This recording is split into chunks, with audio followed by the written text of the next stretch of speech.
Olá pessoal, hoje vamos falar sobre forma de governo. A forma de governo diz respeito à maneira como o poder político é exercido e organizado dentro de um Estado, especialmente quanto à origem e legitimidade do poder. Então aí nós temos configurado quem governa e com base em qual autoridade esse governo emana. Então é necessário entender essa forma de governo para poder se evidenciar as formas como cada estado se organiza política e administrativamente. Então nós vamos ter aí as principais formas de governo. Quais são as principais formas? Nós temos a monarquia, tá? Como que se constitui a monarquia? Um governo exercido por um rei, rainha ou imperador. As formas mais comuns, mais conhecidas que nós temos, né? Principalmente se nós pegarmos alguns países europeus como a Inglaterra, a Bélgica, a Holanda, que são governados por reis e rainhas. Temos o Japão, que é governado por um imperador, não é? Temos o Principado de Mônaco, que é governado por um príncipe. Então a monarquia ela é constituída por monarcas com essa titulação: rei, rainha, imperador, príncipe. E a monarquia ela representa o poder concentrado nas mãos de uma única pessoa. Então aí nós temos como exemplo claro esses países europeus que são herança, né, ali do passado absolutista. Quando nós tínhamos na Europa os reis, né, que centralizavam o poder e que enfeixavam em suas mãos toda a autoridade do Estado, né? Então ele fazia valer o poder executivo, o poder legislativo e o poder judiciário, tudo em uma única pessoa. Então aí nós tínhamos os reis absolutistas. E dos absolutistas, né, passados os períodos que culminaram com a Revolução Francesa, o Iluminismo, e ideais, né, de liberdade, de igualdade, de fraternidade, que superaram todo esse absolutismo, acabaram dando origem aos estados democráticos. E aí hoje nós temos configurados alguns países ainda que têm monarquia em seus governos, né? Então, monarquia, o governo que é exercido por um rei, imperador ou príncipe, né? Também temos na Arábia Saudita sultões, né? Então, independe aí da titulação. Características, né, de uma monarquia, né? Quais são as características fundamentais que nós temos? Poder hereditário, né? Então o poder é passado de geração para geração, transgeracionalmente. Então o poder está sempre perpetuando-se nas mãos de uma única família. Vamos pegar mais uma vez o exemplo da Inglaterra, os Windsors. Eles governam a Inglaterra há mais de 1000 anos. Então é um poder hereditário que vai passado de família para família, de pai para filho. É vitalício, né? Uma outra característica, não há prazo de mandato. Então um rei, quando ele assume a coroa, não tem como você prever quanto tempo ele irá ficar no trono. Vamos pegar mais uma vez o exemplo da Inglaterra. Temos lá hoje o rei Charles III. Ele está no poder desde 2021 com a morte da rainha Elizabeth II, sua mãe. Mas fica impossível de se prever quanto tempo ele ficará no poder. A mãe ficou mais de 70 anos. Então ele é vitalício, ou seja, não há prazo de mandato. O poder pode ser absoluto ou constitucional. Hoje, como eu disse para vocês, as monarquias elas acabam se configurando como monarquias constitucionais. São raríssimos os países que ainda têm hoje uma monarquia absolutista. Mas, geralmente são todas pautadas dentro de uma ótica constitucional, onde aí existe a participação do parlamento, a participação dos membros da sociedade que vão, juntamente com o monarca, governar o país. Então são 3 características importantes que nós temos que destacar dentro da monarquia: poder hereditário, ou seja, passado de pai para filho; vitalício, ou seja, não há um tempo de mandato; e absoluto ou constitucional. Absoluto quando emana de uma autoridade única, somente do rei. e constitucional quando deriva de uma constituição, de um conjunto de regras, de um ordenamento jurídico forte que vai dar os ditames para esse monarca. Prosseguindo, nós vamos ter, depois da monarquia, a república, né? A república, o poder pertence ao povo, que escolhe seus representantes. Então, dentro da república, existe o processo democrático, onde o povo, através do voto, vai eleger seus representantes. E esses representantes que farão, né, criarão as normas, criarão as leis, os projetos de leis que poderão se tornar leis e serão validados aí dentro do nosso ordenamento jurídico. Então, a república é a expressão máxima da democracia, né? Que características que nós podemos, da mesma forma que fizemos com a monarquia, falar da república? Mandato temporário. Então, vamos pegar a nível executivo, o presidente da república, ele tem um mandato de 4 anos, podendo ser prorrogado por mais 4, no caso de uma reeleição, mas é temporário, então existe um prazo inicial e um prazo de término. Isso é muito bem estabelecido. Então, é um dos conceitos, uma das características da república é ser um mandato temporário. Eleições periódicas, o que significa de tempos em tempos a renovação do quadro de representantes políticos. As eleições geralmente são de 4 em 4 anos, que vão renovar, né, o corpo político, o corpo dos representantes do povo dentro dessa sistemática de república.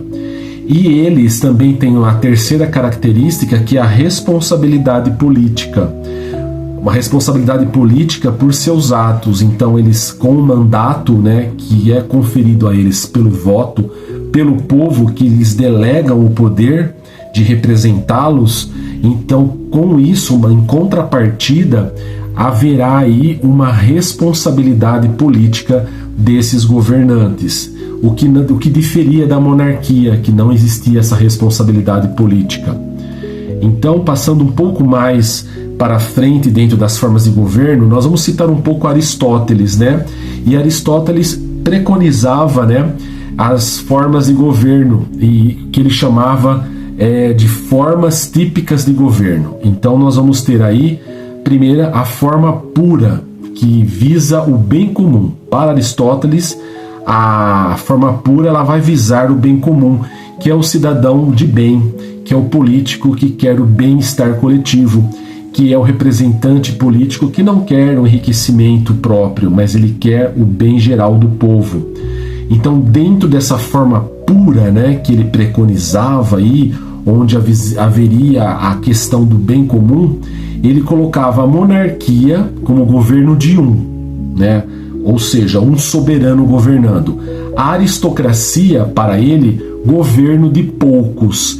E esses poucos, para Aristóteles, eram os melhores. E existia também a democracia, ou politeia, que era um governo de muitos.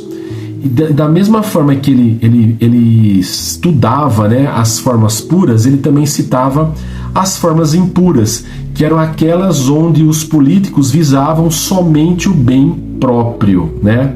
E esses, quando imbuídos dessa vontade de se enriquecerem, de se beneficiarem, né, em detrimento do povo, eles acabavam tendo uma impureza na característica democrática da representatividade. Então, ser impuro, né, significaria ser um tirano, né? E aí nós temos o primeiro elemento que Aristóteles dizia, a tirania, que é, segundo ele, a corrupção da monarquia. Nós teríamos também, dentro dessa primazia, de onde haveria aí o interesse próprio levado em consideração, nós também tínhamos a oligarquia. A oligarquia seria a corrupção da aristocracia. Então, a aristocracia, a classe dominante, ela se corromperia. E essa ruptura, né, ela iria redundar no processo que ele chamou de oligarquia. E a demagogia, né, que é a corrupção da democracia. Então a corrupção aí, ela tem o status de impura para Aristóteles. Tão grande era essa questão difundida pelos gregos, né, do bem-estar coletivo. Na época, os políticos, eles eram simplesmente representantes do povo, que queriam e almejavam, né, o bem comum, mas não o enriquecimento, não o alpinismo social, não é? Mas sim somente o bem da coletividade. Então a democracia, né, que foi uma forma aí criada pelos gregos, ela ainda perdura hoje, né, e ela é predominante no mundo. E nós temos aí grandes exemplos de democracia. Podemos ter a democracia direta, né, que é onde o povo decide diretamente, que era o que acontecia em Atenas na época de Aristóteles. A democracia ateniense era essa onde o povo decidia diretamente, através de reuniões, de associações, o povo emanava seu parecer e assim acabava decidindo as diretrizes da cidade-estado naquela época. Então nós tínhamos aí uma democracia direta, onde haveria então a participação, a decisão do povo diretamente. Depois, ainda segundo Aristóteles, nós teríamos a democracia indireta, que é aquela representativa, que é a que nós temos no Brasil, a democracia indireta. Por que indireta? Porque você, cidadão comum, não vai decidir direto sobre alguma questão afeta ao cidadão brasileiro.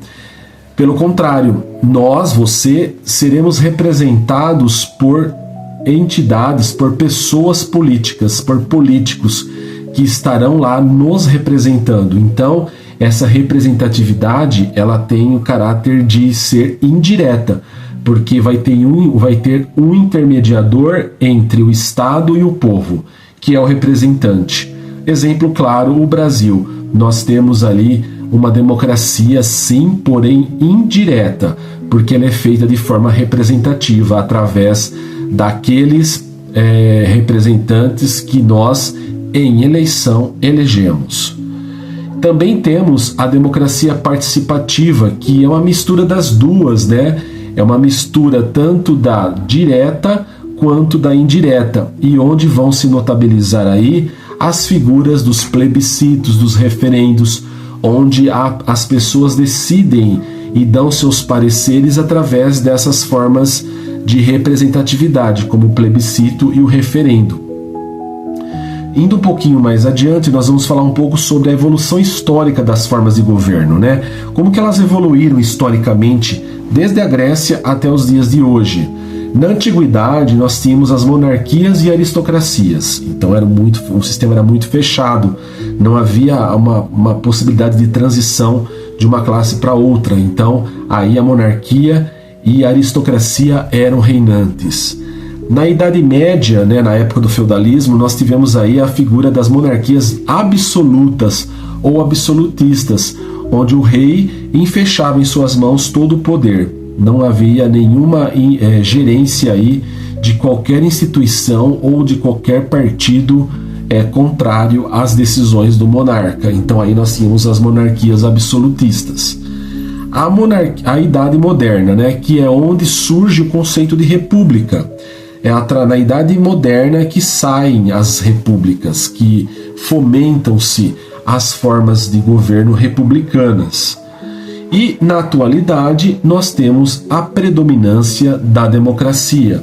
A democracia é o exercício consciente dos seus direitos e deveres, ou seja, você vai ser um cidadão de bem a partir do momento que você está exercitando a sua cidadania.